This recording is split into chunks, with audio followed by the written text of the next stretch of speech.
Oh, it's cold. Warm against this light. My God, you need chapstick.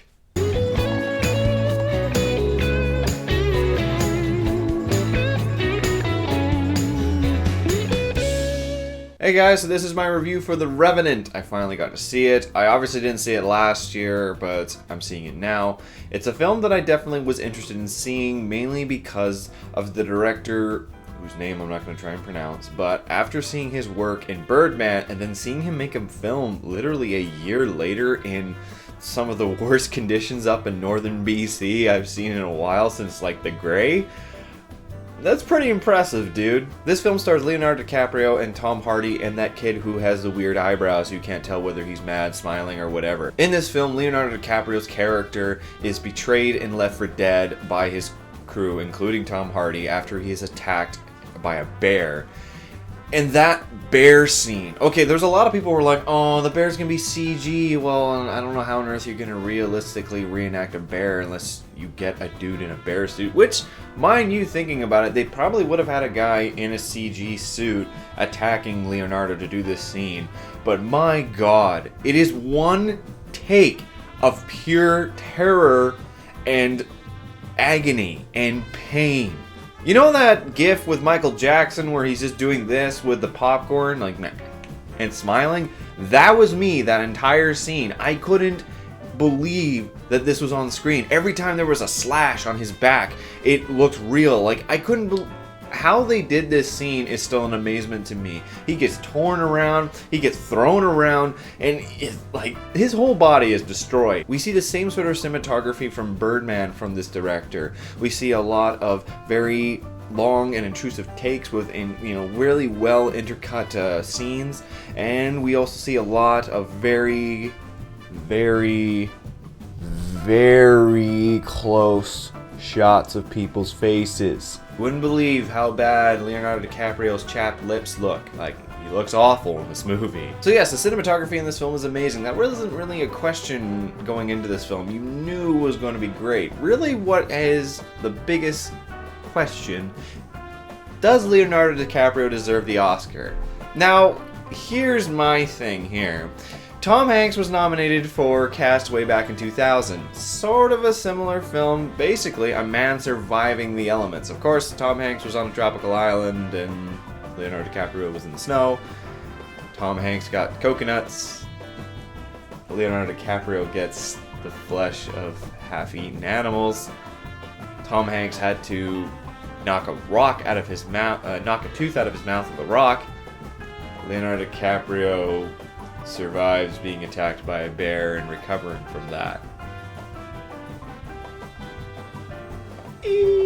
So yes, his performance in this film was very intense. He actually gets attacked in the throat during the bear scene, so we actually get a lot of more physical. He doesn't talk a lot throughout this movie. There's a lot of grunting, there's a lot of facial expressions, and he's able to express a lot of pain, least to say.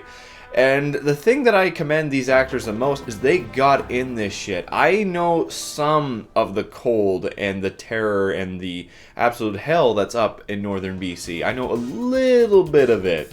But what these guys went through is insane. Like those creeks, they were actually walking through it. Those snow banks, they were going through that snow. Apparently, from what I heard, there was cases of hypothermia on the set quite often from crew and cast. So this film literally got the actors in the shit. So, least to say, I think he deserves it. It's not his best work, mind you. We don't see a full range of a character. We see a man who's on redemption. Yes, that's very great.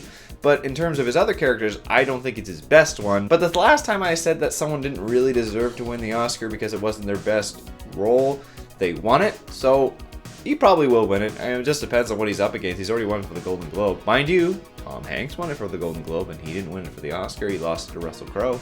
So maybe Russell Crowe will come in. Or that 8-year-old Jacob Tremblay will get the nomination and win. Leonardo DiCaprio losing to an 8-year-old. as terrible as that be, it would also be hilarious. But as for the rest of the film is actually quite a very standard story. The only reason why this film is so exceptional is because of the cinematography and also because of the realism in this film. And the violence. The violence is so intense. Again, at the end of the movie, there was this confrontation that I wanted to have more popcorn, but I ate it all because of all the other interesting scenes. There are a lot of very long-standing shots, and there also are some shots that really reminded me a little bit of Terrence Malick's because they kind of go into the hippy-dippy level, and they're a little bit pretentious, they're not so much. There is a scene with Leonardo DiCaprio, his son, in a church that I was sitting there going, is this film doing what I think it's doing? But the film otherwise was actually very good. The only very big negative I would have to say in this film is that Tom Hardy is a straight up stereotype. Now, I'm not saying the mumbling stereotype, I mean a straight up villainous stereotype. He doesn't have anything positive to say really about the film. He's just a dick throughout the whole movie. So when we finally get to the end of the film, you're like, you know what? I didn't care about you, dude. You were just an asshole who I wanted to die. This isn't kind of something that we're seeing from Tom Hardy. Tom Hardy can usually sometimes get a different layer of a character. He was a great character to hate, but he's not a character that, you know, we wanted to see. I would have liked to have seen a villain who has a little bit more than 1.5 of a side. So other than that, though, the film was very well shot, very well acted by Leonardo DiCaprio. The realism of the scenes were amazing. There are certain scenes in this film that were very exceptional for different reasons.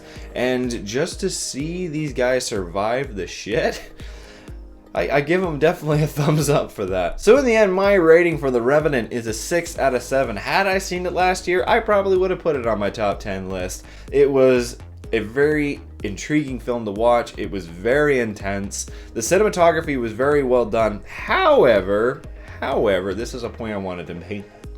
There is a point where the ADR was awful, like really bad. There's a point where they're talking with this native chief and he's saying something because I can hear his voice and I can see the dialogue for the subtitles, but his mouth isn't moving. And at first I thought, oh, maybe it's an overlay. But then after that sentence, he continues the rest of the sentence while actually moving his mouth. I was like, oh, someone screwed up. Mind you, the ADR for this film, about 99% of this film was probably ADR because of it shooting all natural lighting, and that's it. That's my big gripe, but that's, you know what, whatever. These guys actually got hypothermia for making a movie, so whatever. Anyway, guys, that's all from me.